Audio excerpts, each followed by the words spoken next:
혹시 재개발, 재건축 차이점 잘 알고 계신가요? 사실 저도 부동산 초보 시절에는 재개발, 재건축 구분하지 않고서 뭐 대충 어디서 주워들은 이야기로 뭐 이거 재개발 아니야? 재건축 아니야? 이렇게 뭉뚱그려서 말하고 다녔는데 지금 생각해보니 아주 진짜 큰일 날 소리였던 것 같아요.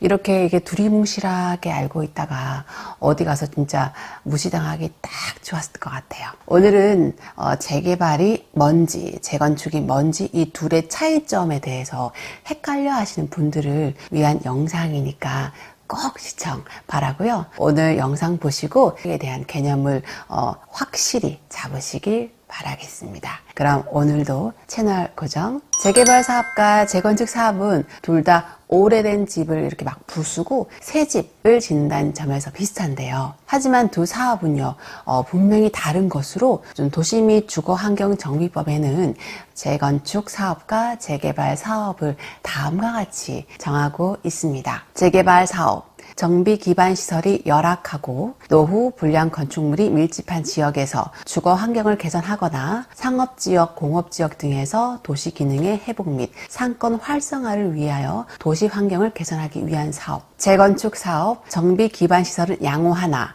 노후 불량 건축물에 해당되는 공동주택에 밀집한 지역에서 주거 환경을 개선하기 위한 사업. 이렇게 명문화하고 있는데요. 여러분, 이 둘의 차이점 눈치채셨나요? 잘 모르시겠다고요? 조금 어려울 수 있는 내용이지만 재개발과 재건축의 차이점을 풀이하자면 크게 5가지로 제가 구분을 해볼 수 있을 것 같아요. 첫째는요, 정비 기반 시설이 열악한 곳에서 이루어지는 것은 재개발 사업이고 정비 기반 시설이 양호한 곳에서 이루어지는 곳은 재건축 사업이다. 다시 말해서 재개발 사업은 도로라든지 공원이라든지 주변 인프라 시설이 너무나 엄청나게 낙후가 돼서 이루어지는 사업이란 거고요. 예를 들어서 재개발하는 곳은 달동네 있잖아요. 달동네. 도로가 너무 좁아서 불이 막 나도 소방차가 못 들어가는 곳이 있어요. 진입이 못하는 곳, 그런 곳을 기반 시설이 열악하다라고 말하고요. 재건축 같은 경우는 주변의 시설은 환경은 너무 좋은데 건물이 막 썩다리, 그런데 건축물만 이렇게 다 부수고 다시 짓는 것을 재건축 사업이라고 합니다. 우리가 잘 아는 그 서울의 음마 아파트나 압구정 현대 아파트의 경우를 볼 수 있는데 주변에 상권이나 도로시설, 지하철역, 편의시설은 너무나 잘 되어 있잖아요. 근데 아파트가 너무 낡아서 불편한 곳, 살기 불편한 곳을 재건축 사업 단지라고 이렇게 말합니다. 그 두 번째, 통상 재건축 사업은 공동주택이 밀집한 지역을 대상으로 하고 재개발 사업은 공동주택이 아닌 주택이 밀집한 지역을 대상으로 한다. 꼭 그런 건 아니지만 대체적으로 재건축 사업 단지는 아파트 단지를 중심으로 이루어지고요. 재개발 사업은 뭐 단독주택이라든지 빌라, 상가, 이게 밀집한 동네를 중심으로 이루어지는 사업이라고 생각하시면 쉽겠네요.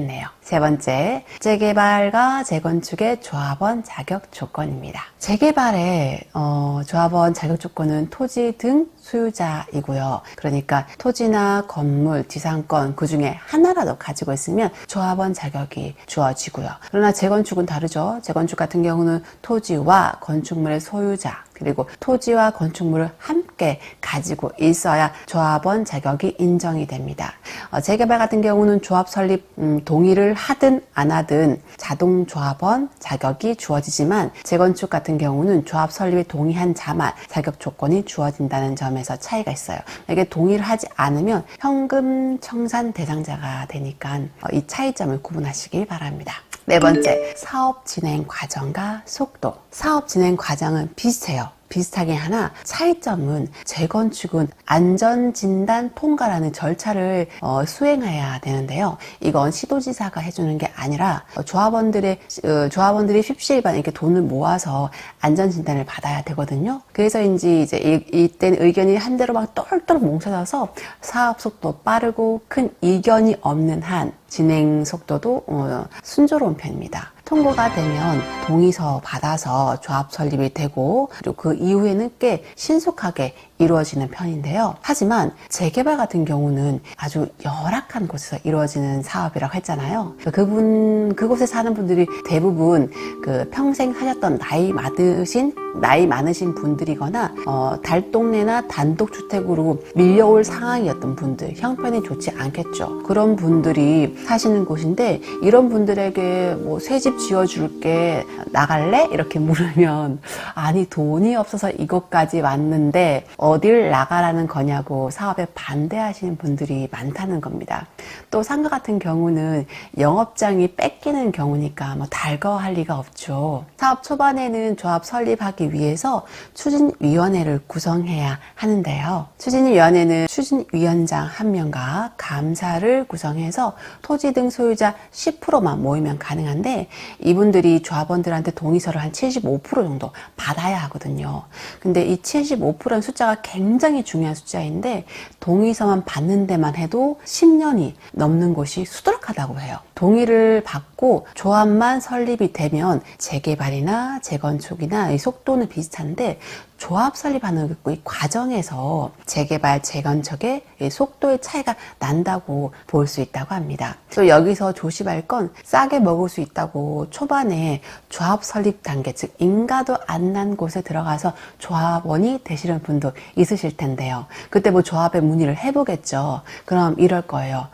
우리 조합원은 74%다. 이제 1% 남았다. 이런 것도 있고 우리는 75%다 채웠다. 이제 인가만 받으면 된다 하는 조합도 있을 거예요. 그때는 이제 혹하잖아요. 그죠? 근데요, 이 단 1% 때문에 조합 설립을 못하는 것도 있고요. 75%를 넘겨도 차후에 조합원에게 문제가 생겨서 미달될 수 있거든요. 그때는 동의서 75%를 좀 넉넉하게 넘긴 곳을 추천드립니다. 꼭 확인해 보십시오. 5번째, 초과이익 환수제.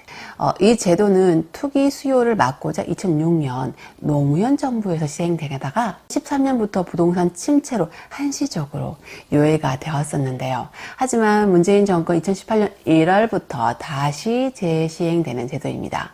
재개발이나 리모델링 사업에는 적용되지 않고 오로지 재건축 사업단지에만 적용되고 있는 거예요. 이게 뭐냐면 이 노후화된 건물을 재건축해서 이 얻는 이익 있잖아. 이익을 지자체가 개발 부담금이라는 명목으로 환수하는 제도로 이 3천만 원 이상 넘을 시 이 넘는 초과 이익의 10에서 15%를 세금으로 걷겠다는 취지입니다.